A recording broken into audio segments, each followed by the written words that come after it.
Ассалому алайкум дӯстон, хуш омадем ба шабакаи мо. Дар навори имрӯза барои шумо беҳтарин ва тозатарин хабарҳоро аз ҷаҳони ММА омода кардем. Барои ҳамин моро бо лайк ва комментариҳои худ дастгирӣ кунед. Мо боша наворро оғоз мекунем. Дӯстон, чӣ хеле ки медонед, ширкати Шифофармо тӯли чанд моҳ мешавад ки бо бисёр блогерҳои машҳури тоҷик ҳамкорӣ мекунанд ва ширкати Шифофармо ҳамеша дар фикри муштариёни худ аст ва барои онҳо беҳтарин пешниҳодҳоро таъмин мекунад. Доруҳо барои фарбе ва харобшавӣ, барои ришу мӯйсарбарорӣ, барои хунукзадагӣ ва қавӣ кардани мардонагӣ ва боз дигар доруҳои гиёҳӣ ва оригиналро шумо метавонед худи ҳозир аз ширкати Шифофармо харидорӣ кунед. Барои ин ба номерҳои дар рӯи экран буда занг занед ва доруҳои даркории худро дастрас кунед ва агар скидка гирифтан хоҳед, пас ҳатман аз номи канали Паҳлавон гап занед. Президенти ташкилоти Hardcore Fighting Championship Анатолий Сулянов ба Фрэнсис Нгану $2 миллион пешниҳод кард барои муҳориба дар ташкилоти Hardcore. Биёин суханҳои ӯро гӯш мекунем. Фрэнсис, ман медонам ки ту аз шартномаи худ бо UFC розӣ нестӣ ва барои муҳорибаи охирони худ танҳо $600,000 кор кардӣ. Ман ба ту $2 миллион пешниҳод мекунам барои оне ки ту бо чемпиони ма Тимур Слашин муҳориба гузаронӣ. Ҷавоби туро интизор мешавам. Дӯстон, чӣ хеле ки ҳамамон медонем, чемпиони UFC дар вазни вазнин Фрэнсис Нгану аз UFC рафтан мехоҳад ва ман фикр мекунам ки ин пешниҳод ҳам барои Фрэнсис ва ҳам барои ташкилоти Hardcore хуб аст. Фрэнсис метавонад ки $2 миллион ба осонӣ ба даст биёрад, аз ташкилоти Hardcore боша хайпи калон ба даст меорад. Бояд гуфт ки агар чунин муҳориба баргузор гарда, пас ё бо қоидаҳои бокс мегзара, ё бе дастпӯшак, яъне дӯстон бе гӯштинг ва бе зарбаҳои пойҳо. ҷангвари тоҷик Ҷаҳонгир Сайҷамолов баъди ғалабаи худ дар ташкилоти Open FC 16 ба чемпиони вазни сабуки Open FC Андрей Агусто визов дод ва гуфт ки қасди бародараш Фазлиддин Обидовро гирифтан мехоҳад. Hello Augusto, let's go, give my fight please. Я тебя размажу, брат. Он дрался с моим одноклубником Фазлиддином Обидовым, и я хочу за братишку, короче, выйти и дать ему отпор. Да, мне интересно любая организация, любые предложения. Главное, чтобы был нормальный век. Так что в целом все хорошо. Хотиррасон мекунем ки Андрей Агусто дар муҳориба зидди ҷангвари тоҷик Фазлиддин Обидов бо қарори доваро ғалаба ба даст оварда чемпиони Open FC дар вазни сабук шуда буд.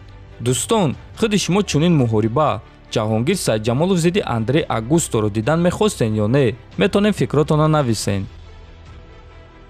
Мураббии чемпиони пешинаи UFC дар вазни 61 кг Коди Гарбранд Роберт Миз гуфт ки агар як маротибаи дигар Кодиро ба нокаут роӣ кунанд, пас ӯ карьераи худро ба анҷом мерасонад. Агар ки Кодиро боз ба нокаут роӣ кунанд, ман қариб боварӣ дорам ки карьераи ӯ дар ҳамин кор ба анҷом мерасад. Коди баргашта метавонад, аммо ӯ бояд ҳимояи ҷангиро омӯзад. ҳимояи ту бояд имконият барои ҳамла кардан созад. ӯро 4 маротиба ба нокаут роӣ карданд, аммо муҳорибаи ӯро зидди Роб Фон тамошо кунед, ӯ бо Роб Фон то охир ҷангид.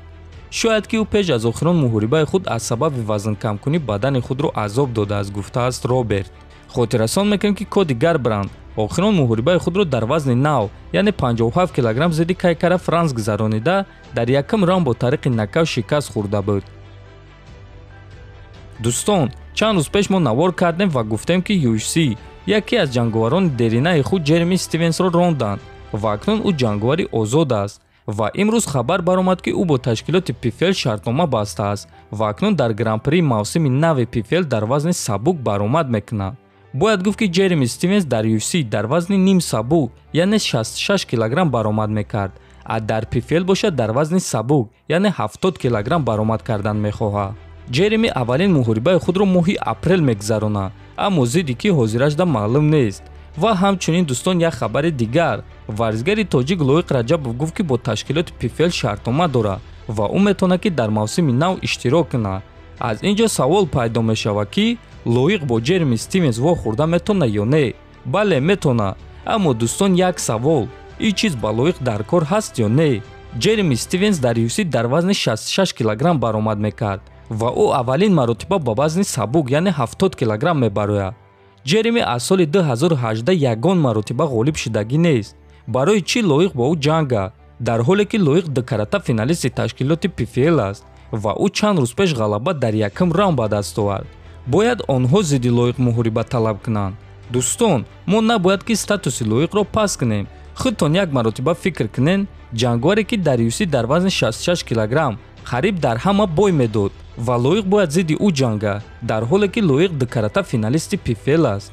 бояд онҳо ин муҳорибаро хоҳанд ки зидди чунин ҷангвари сахт муҳориба гузаронанд. барои ҳамин дӯстон, статуси ҷангварони тоҷикро паст не, балки баланд кардан дар кор аст. чӣ хеле ки ҳамаон медонем дар PFL гран-при мегузара ва ки зидди ки мебарад маълум нест ва шояд ки лоиқ зидди Стивенс вохӯра ва агар раваду муҳорибаи онҳо баргузор гарда, ман боварӣ дорам ки Лоиқ Раҷабов ӯро ба осонӣ шикаст медиҳад. сатҳи Лоиқ Раҷабов тамоман сатҳи дигар аст. афсӯс ки баъзе бародарони тоҷики мо ин чиза намефаҳманд. дӯстон, ҳатман фикротона нависен, дар канал обуна шавен. то боздид хонободу сарбаланд бошен.